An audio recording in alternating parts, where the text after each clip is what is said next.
anything on it, so I can't put anything. And it's just this little card that actually is a prop that sits in the corner.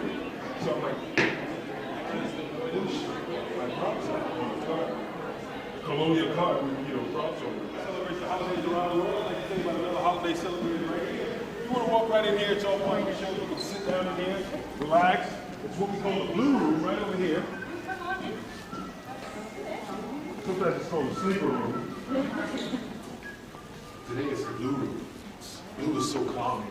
Come on in, everyone. Thank you for joining me. Welcome to the American Adventure. Come on over, take a load off. Welcome. I love New York too, by the way. All right. Welcome. She just got from New York. All right. Well, welcome, everyone. Good evening. My name is Mark, and I'm descended from the proud people who live in the land known as Africa. Now, today, I'm a mwalimu. Mwalimu is a Swahili word, and it means teacher. And I'd like today to teach you about an African-American holiday known as Kwanzaa. Now, maybe some of you are familiar with Kwanzaa. It begins the day after Christmas, which is today, and it goes until New Year's Day for 7 days. So, we are celebrating Kwanzaa right now. So, happy Kwanzaa, everyone. Happy Kwanzaa. Thank you very much. I appreciate that. Now, here's a question for you. Who knows what the word Kwanzaa means? If you don't know, I got a little hint for you. What do you think it means? There you go. That's good. It actually means first fruit. Wow. Somebody knows something. Exactly. Kwanzaa is a Swahili word. It means first fruits or first fruits of the harvest. It's a 7-day festival that celebrates the agricultural harvest, but it's also much more. Now, many people believe that Kwanzaa is an African-American Christmas. This is not so. I myself celebrate both Kwanzaa and Christmas, so I stay pretty busy about this time. Kwanzaa is not a religious holiday, but a cultural and spiritual celebration founded on traditional African values and unity of the family. It celebrates the goodness and the oneness of life. Now, Kwanzaa begins with the kukaribish. That is the traditional welcoming during the holiday. And the first thing we do is recognize the elders of the group. So right now, raise your hands if you're old.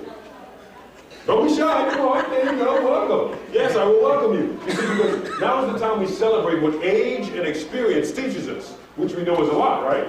And then we begin lighting the candles of the kinara.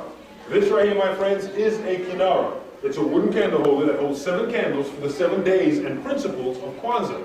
Now, as the center candle is lit on the first day, which is today, we African Americans celebrate umoja, which means unity. And our family gathers at home, relaxing in the spirit of togetherness. Come on through. Day 2 of Kwanzaa commemorates kujichagulia, self-determination. And I'm determined to teach you how to say that big word, kujichagulia. Everyone say kuji? Kujichagulia. Very nice, kujichagulia. Now you know some Swahili, yes. Ujima is the focus of the 3rd day, and it's all about responsibility of the community. And our family works together on a community project. Day 4 of Kwanzaa commemorates Ujama, cooperative economics. This is where our family would save our coins for a whole year, and then we would buy something from the community that the entire family can use. Now, Kwanzaa is now more than halfway over when we celebrate our purpose. That is known as Nia. And that is the time for each individual to dream and discover what makes us glad to be who we are.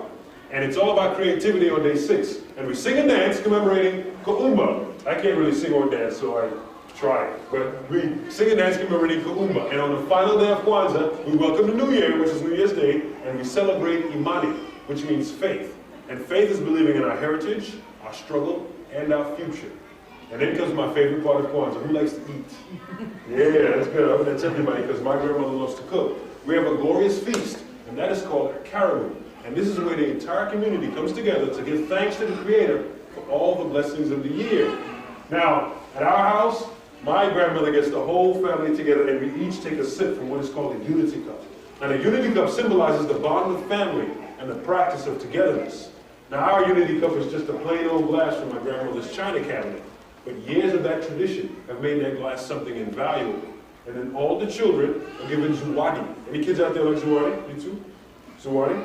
You don't know what that is, do you? Zawadi is a Swahili word. It means gifts. You like zawadi now?